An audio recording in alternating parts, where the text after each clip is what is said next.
Capítulo 2. Ouve-o. Em 1820, numa manhã clara de primavera, Joseph acordou cedo e foi a um bosque perto de sua casa. O dia estava claro e belo, e a luz do sol penetrava por entre os ramos das altas árvores. Ele queria ficar sozinho para orar. Por isso, foi a um lugar isolado no bosque, onde estivera recentemente abrindo uma clareira, tanto que havia deixado seu machado no local, preso a um tronco. Ao chegar à clareira, Joseph olhou ao redor para ter certeza de que se encontrava só. Ele estava ansioso com a ideia de orar em voz alta e não queria ser interrompido. Com a certeza de que se encontrava só, Joseph se ajoelhou na terra fria e começou a oferecer a Deus os desejos de seu coração. Clamou por misericórdia, por perdão e por sabedoria para encontrar respostas para suas dúvidas. Ó Senhor, suplicou, a qual igreja devo me filiar? Enquanto orava, sua língua travou, de modo que não conseguia falar. E ele também ouviu passos atrás de si, mas quando se virou para olhar, não viu ninguém. Mais uma vez ele tentou orar, mas ouviu novamente o som de passos que pareciam ainda mais próximos, como se alguém estivesse prestes a atacá-lo. Ele se ergueu de um salto, mas ainda assim não viu ninguém. Subitamente, uma força invisível se apoderou dele. Ele tentou falar novamente, mas sua língua continuava travada. Uma densa escuridão se formou ao seu redor, até que ele não conseguiu mais enxergar a luz do sol. Dúvidas e imagens terríveis lhe vieram à mente, confundindo-o e distraindo-o. Ele sentiu como se algum ser invisível, mas real e imensamente poderoso, quisesse destruí-lo. Em meio àquele terrível sentimento, usando todas as suas forças, Joseph clamou a Deus novamente e sua língua se desatou. Ele então suplicou por libertação, mas se viu afundando em desespero, esmagado pelas trevas insuportáveis e prestes a se abandonar à destruição. Naquele momento, um pilar de luz apareceu sobre sua cabeça, o qual descia lentamente do céu e parecia incendiar as árvores. Ao se encontrar rodeado pela luz, Joseph se sentiu livre do poder invisível que o sujeitava, ao mesmo tempo em que o Espírito de Deus tomava seu lugar, enchendo-lhe de paz e alegria indescritível. Olhando para a luz, Joseph viu Deus, o Pai, pairando no ar, acima dele. Seu rosto era mais brilhante e glorioso do que qualquer coisa que Joseph já tinha visto. Ele chamou Joseph pelo nome, apontou para outro ser que apareceu ao seu lado e disse: Este é meu filho amado. Ouve-o. Joseph olhou para o rosto de Jesus Cristo. Era tão brilhante e glorioso quanto o do Pai. Joseph, disse o Salvador, teus pecados estão perdoados. Quando seu fardo foi removido, Joseph então repetiu sua pergunta: a qual igreja devo me filiar? Não se filie a nenhuma delas, disse o Salvador. Elas ensinam como doutrina os mandamentos de homens, tendo a aparência de religiosidade, mas negam o seu poder. O Senhor disse a Joseph que o mundo estava imerso em pecado. Ninguém faz o bem, explicou.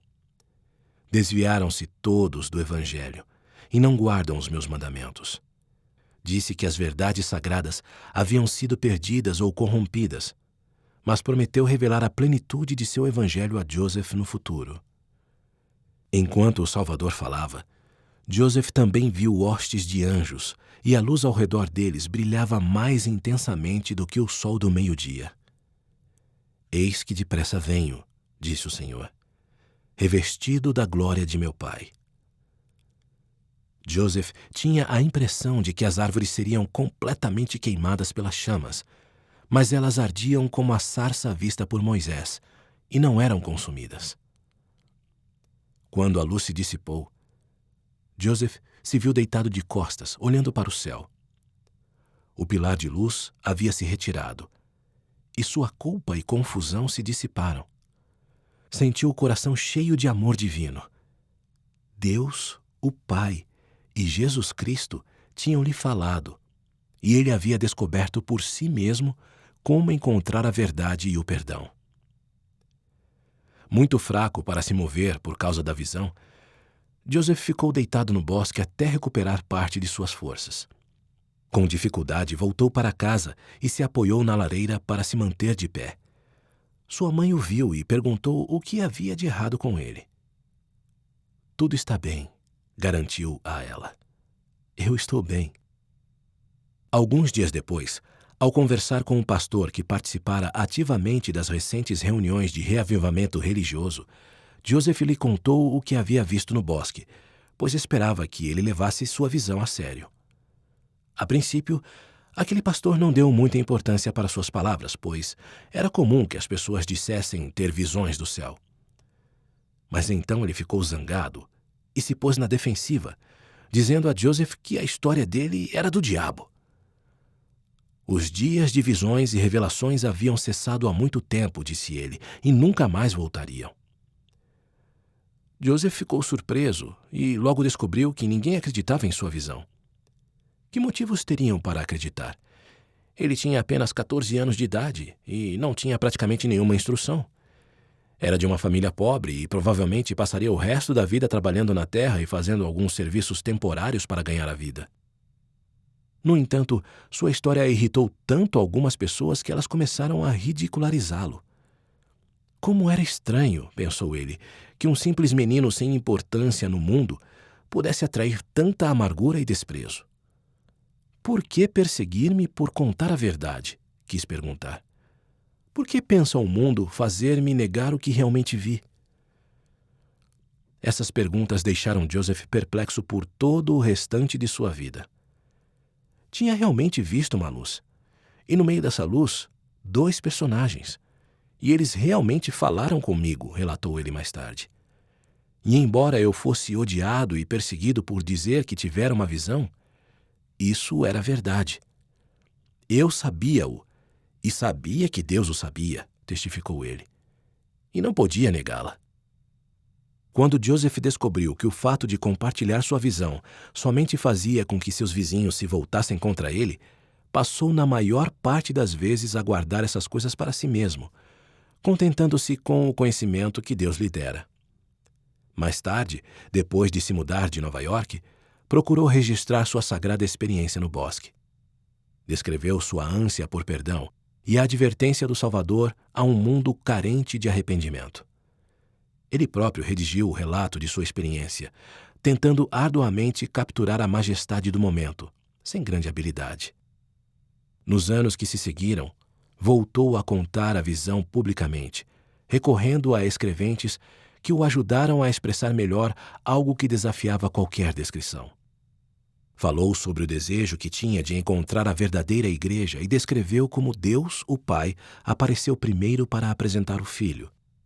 Deu menos ênfase à sua busca para receber perdão e mais à mensagem universal do Salvador sobre a verdade e sobre a necessidade da restauração do Evangelho. Em todas as tentativas de registrar sua experiência, Joseph testificou que o Senhor ouvira e respondera à sua oração.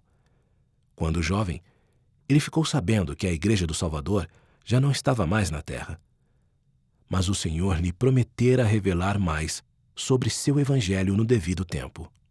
Assim, Joseph decidiu confiar em Deus, permanecer fiel ao mandamento que recebeu no bosque e esperar pacientemente mais instruções.